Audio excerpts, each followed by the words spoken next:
సృష్టి ఎలా మొదలయింది? ఆదిశక్తి నుంచి త్రిమూర్తుల జననం.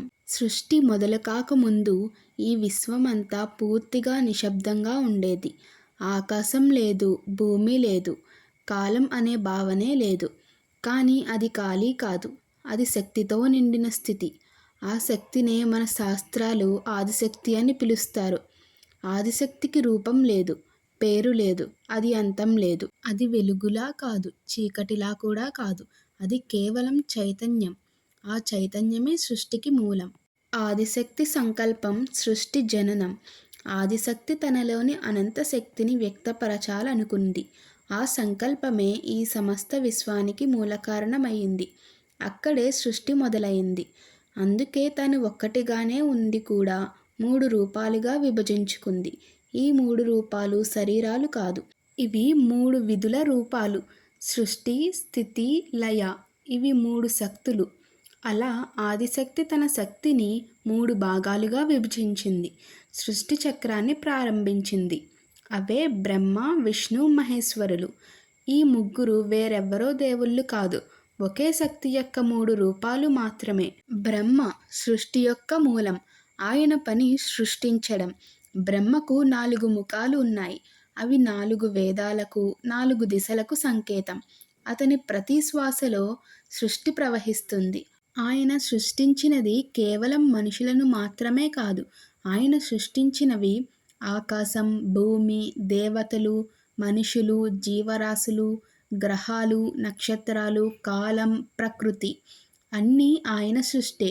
అందుకే బ్రహ్మను సృష్టికర్త అంటారు. ప్రతి జీవిలో ఉన్న జీవశక్తి ఆయన నుంచే వచ్చింది. బ్రహ్మ లేకపోతే సృష్టే ఉండేది కాదు. విష్ణువు సంరక్షణ శక్తి. సృష్టి జరిగాక దానిని నిలబెట్టే శక్తి అవసరం. అందుకే ఆదిశక్తి విష్ణువుగా అవతరించింది. విష్ణువు అంటే సమతుల్యత. ధర్మం తప్పిపోతే ఆయన అవతరిస్తాడు. సృష్టిని కాపాడడం ఆయన ధర్మం. విష్ణుమూర్తి అవతారాలు మత్స్యం, కూర్మం, వరాహ, నరసింహ, వామన, రామ, కృష్ణ అవతారాలు. ఇలా వివిధ రకాల అవతారాలలో ఆయన జన్మించి ప్రతి అవతారం నుండి మానవ జీవితానికి ఒక సందేశం ఇచ్చారు. మీకు విష్ణుమూర్తి అవతారాలకు సంబంధించిన పూర్తి సమాచారం కావాలి అంటే మన ఛానల్లో వీడియో ఉంది, చూడండి. ప్రతి అవతారం ఒక అవసరానికి సమాధానం. అధర్మం పెరిగినప్పుడు ప్రతిసారి ఆయన అవతరిస్తాడు. విష్ణువు లేకపోతే సృష్టి నిలవదు. ఆయనే స్థితికి ఆధారం. మహేశ్వరుడు లయ మరియు విముక్తి. సృష్టి నిత్యం కొనసాగాలంటే పాతది అంతమవ్వాలి. అదే మహేశ్వరుని పని. శివుడి నాశనం చేయడు, పరివర్తన చేస్తాడు. పాతది పోయి కొత్తది రావడానికి మార్గం సృష్టిస్తాడు. అందుకే ఆయనను లయకర్త అంటారు. వినాశనం అంటే అంతం కాదు, అది కొత్త ప్రారంభానికి ద్వారం. శివుడు లేకపోతే సృష్టి నిలిచిపోతుంది, చలనమే ఉండదు. త్రిమూర్తులు వేరువేరు కాదు, ఒక్కటే. బ్రహ్మ, విష్ణు, మహేశ్వరులు 3 శరీరాలు కాదు, ఒకే శక్తి యొక్క 3 రూపాలు. సృష్టి, స్థితి, లయ.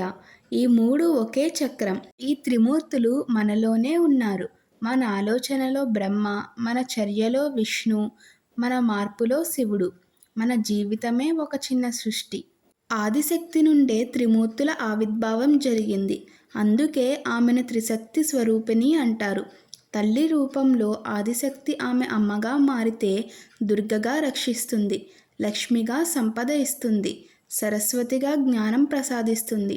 శిశువును ఒడిలో పెట్టుకున్న తల్లి నుంచి ప్రపంచాన్ని కాపాడే దేవత వరకు అన్ని రూపాలు ఆమెవే. ఆమె కోపిస్తే మహిషాసురుడు పతనమవుతాడు. ఆమె కరుణిస్తే పాపి కూడా పవిత్రుడవుతాడు. సృష్టి ఆవిర్భావం గురించి సంబంధించిన ఈ వీడియో మీకు నచ్చినట్లయితే లైక్ చేయండి, షేర్ చేయండి. మరిన్ని మంచి వీడియోల కోసం మన ఛానల్ని సబ్స్క్రైబ్ చేయండి.